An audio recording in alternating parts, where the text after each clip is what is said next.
প্রিয় দর্শক বন্ধুরা, উঠে আসছে নতুন এসএসসি এসএলএসটি নিয়ে একটি বিগ নিউজ। কার্যত মহামান্য কলকাতা হাইকোর্টের জরুরি সংবাদ এবং চাঞ্চল্যকর সংবাদ। জরুরি শুনানির ভিত্তিতে যে বিষয়টি উঠে আসছে সেখান থেকে থাকছে কিন্তু জরুরি কিছু তথ্যাদি। কবে নতুন এসএসসি এসএলএসটি 9 to 12 নোটিফিকেশান আসতে পারে সেই নিয়ে আলোচনা থাকছে। বিস্তারিত আলোচনা করবার চেষ্টা করছি যাবতীয় যে বিষয়গুলি উঠে এসেছে। অবশ্যই এই ভিডিওটিকে তাই শেষ পর্যন্ত ওয়াচ করবেন। চ্যানেলটিকে যে সমস্ত বন্ধুরা এখনও পর্যন্ত সাবস্ক্রাইব করেননি এখনই সাবস্ক্রাইব করে নেবেন জরুরি আপডেটগুলি পাওয়ার জন্য। কার্যত অত্যন্ত গুরুত্বপূর্ণ খবর। চলুন আমরা এই বর্তমান সিচুয়েশনে দাঁড়িয়ে যে আবহ বা পরিপ্রেক্ষিতটি উঠে আসলো জরুরি ভিত্তিতে শুনানিকে কেন্দ্র করে সেটাই তুলে ধরবার জন্য চেষ্টা করছি। ভিডিওটিকে স্কিপ করবেন না, চ্যানেলটিকে সাবস্ক্রাইব করে রাখবেন। চলুন মূল টপিকে ফোকাস করে সম্পূর্ণ বিষয়টিকে জেনে নিই। তো কার্যত মহামান্য কলকাতা হাইকোর্টে একটি গুরুত্বপূর্ণ মামলা কিন্তু ইতিমধ্যেই হয়েছিল এবং তার শুনানি কিন্তু হয়েছে এবং সেখান থেকে উঠে এসেছে বড়সড় খবর আপডেট।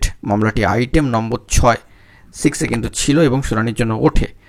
কার্যত নতুন এসএসসি এসএলএসটি 9 to 12 এর রিক্রুটমেন্ট কেন হচ্ছে না বা নোটিফিকেশান কেন আসছে না, তো সেই আবহ বা পরিপ্রেক্ষিতকে সামনে রেখে কিন্তু মামলা হয় সম্মানীয় বিচারপতি অনারেবল জাস্টিস সম্মানীয় সৌগত ভট্টাচার্য মহাশয়ের সিঙ্গেল বেঞ্চে অনারেবল জাস্টিস। তো সেই দিক থেকে Sandeep Chakraborty and others versus the state of West Bengal and others এই গুরুত্বপূর্ণ মামলা এবং সেখান থেকে দেখা যাচ্ছে মামলা উঠল, শুনানি হলো এবং সেখান থেকে কিন্তু বড়সড় আপডেট উঠে আসলো।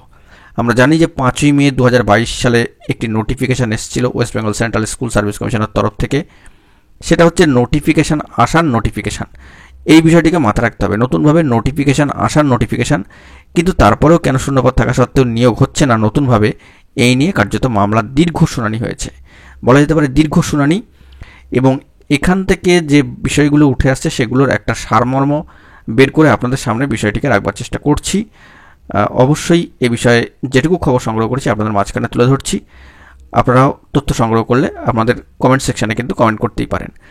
তো মামলার ক্ষেত্রে দেখা যাচ্ছে মামলা শুনানির ক্ষেত্রে সম্মানীয় পিটিশনারদের তরফ থেকে বিশিষ্ট আইনজীবী মহাশয় বলছেন যে এসএসসি 5ই মে 2022 সালে একটি নোটিফিকেশান দেয় এবং সেখানে দেখা যাচ্ছে যে নোটিফিকেশান দেওয়ার পরেও কেন রিক্রুটমেন্ট নোটিফিকেশান এলো না, এই নিয়ে কার্যত বক্তব্য শুরু হয়েছে এবং কার্যত এভিডেভিট আকারে 9 to 12 এর শূন্যপদ প্রায় 20,000-এর মতন, এটাও কিন্তু জানা যাচ্ছে। তো পিটিশনারদের তরফ থেকে সম্মানীয় বিশিষ্ট আইনজীবী মহাশয় বলেন তিনি 9 to 12 এর নতুন নিয়োগে অংশগ্রহণ করার কথা বলছেন। নতুন নোটিফিকেশান কেন আসছে না এই নিয়ে কিন্তু বার্তা ওঠে বা দাবি ওঠে। তো এরপর কিন্তু এসএসসি সম্মানীয় আইনজীবী মহাশয় বলেন যে পিটিশনাররা আপার প্রাইমারির নতুন টেট নেওয়ার জন্য কিন্তু মামলা ফাইল করেছেন সেম পিটিশনাররা। তো পিটিশনাররা এইচএম নিয়োগের কথাও কিন্তু বলছেন। এইখানে কিন্তু সম্মানীয় পিটিশনারের তরফ থেকে বিশিষ্ট আইনজীবী বলেন তারা এইচএম নিয়োগের কথা বলেননি। এসএসসির আইনজীবী ফলত এরপর বলেন যে প্যারা 7 এবং শেষ লাইনটি তিনি দেখিয়েছেন। এরপর পিটিশনারদের তরফ থেকে বিশিষ্ট আইনজীবী মহাশয় বলেন তারা শুধুমাত্র কোঅর্ডিনেট বেঞ্চ থেকে যে অর্ডারটি দেওয়া হয়েছিল সেটিকে কোট করেছেন, শুধুমাত্র এইচএম এর ভ্যাকেন্সিটিকে। তো সম্মানীয় বিচারপতি মহাশয় এবার জানাচ্ছেন বা তিনি বার্তা দিচ্ছেন যে তাহলে আপনারা কি চাইছেন, আপার প্রাইমারি নাকি আপার প্রাইমারির নতুন টেট নাকি 9 to 12 এর নতুন রিক্রুটমেন্ট নোটিফিকেশান 9 to 12 এর নতুন নিয়োগ। তো পিটিশনের তরফ থেকে সম্মানীয় আইনজীবী এরপর জানাচ্ছেন যে একজন প্রার্থীর সমস্ত যোগ্যতা থাকলে সবকটাতেই তিনি অংশগ্রহণ করতে পারবেন বা করা যাবে। তো সম্মানীয় বিচারপতি এই মুহূর্তে বলছেন তারপর যে একই পিটিশনাররা আপার প্রাইমারি নতুন টেট নেওয়ার জন্য রিট ফাইল করেছেন, আবার সেটা শুনানি কিন্তু হলো এবং একসাথে সবকটাতেই অংশগ্রহণ করতে পারবেন। তো পিটিশনারদের তরফ থেকে বলা হচ্ছে যে পিটিশনারদের সম্মানীয় আইনজীবীর তরফ থেকে বলা হচ্ছে যে যোগ্যতা থাকলে সবকটিতেই মাইলট পারা যাবে। এখানেই কিন্তু সম্মানীয় এসএসসির তরফ থেকে বিশিষ্ট আইনজীবী মহাশয় বলছেন যে মাইলট হ্যাঁ সেটি অবশ্যই পারা যাবে, কিন্তু জায়গাটি হচ্ছে যে আপার প্রাইমারি হোক নতুনভাবে বা 9 to 12 নতুন নিয়োগে অংশগ্রহণ করার ক্ষেত্রেই হোক, করা যাবে কি যাবে না সব ক্ষেত্রে সেটা তখনই বলা যাবে যখনই কোনো নতুন নিয়োগ সংক্রান্ত নোটিফিকেশান নিয়মকানুন আসবে। ঠিক সেই সময় যদি সেখানে বলা থাকে যে না সবকটাতে অংশগ্রহণ করা যাবে না, তাহলে তো সবকটিতে পিটিশনাররা অংশগ্রহণ করতে পারবেন না। এই বিষয়টা কিন্তু লক্ষ্য করতে হবে, আমাদেরকেও বন্ধুরা এই বিষয়টি লক্ষ্য করতে হবে। যদি নতুনভাবে নোটিফিকেশান আসে সেখানে নিয়মকানুন চেঞ্জেস হয়, সেখানে যেটা বলা থাকবে সেই অনুযায়ী কিন্তু এগোতে হবে।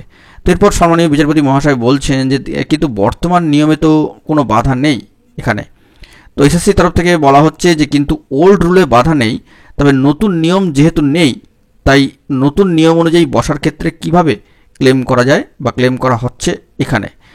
এটা আমরা সকলেই জানি যে নতুন নিয়ম যেহেতু এখনো পর্যন্ত আসেনি তাই এই বিষয়টা কিন্তু উল্লেখিত হবেই। এরপর পিটিশনারদের তরফ থেকে বলা হচ্ছে যে এখনও 2016 সালের রুল বর্তমান, নতুন নিয়ম জারি হয়নি। তো সম্মানীয় এসএসসি তরফ থেকে বিশিষ্ট আইনজীবী মহাশয় বলছেন নতুন নিয়ম যেহেতু এখনও পর্যন্ত আসেনি তাই আমরা কেউই জানি না যে পিটিশনাররা সবকটিতে এলিজেবল কিনা, অর্থাৎ বসতে পারবেন কিনা। তো এরপরে কিন্তু যে বিষয়টা আসছে যে এরপরে যে এই যে রিটটা ফাইল হয়েছে তাহলে এটা কি করে মেনটেনেবল হয়।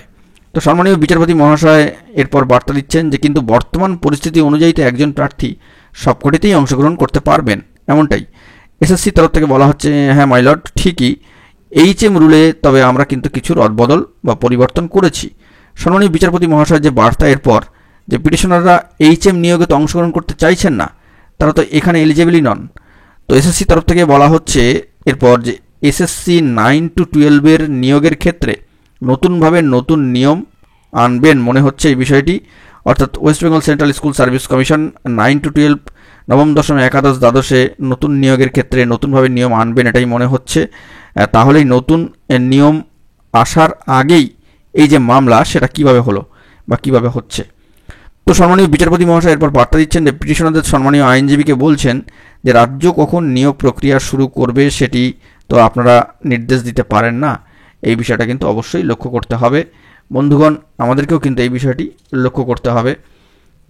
তো এরপর কিন্তু সম্মানীয় বিচারপতি মহাশয় আরও বলছেন যে এটা কিন্তু বলা যায় না কখনো যে কখন কীভাবে নিয়োগ প্রসিডিউর শুরু হবে, ডিভিশন বেঞ্চের কিন্তু অর্ডার রয়েছে এই বিষয়টিকে নিয়ে।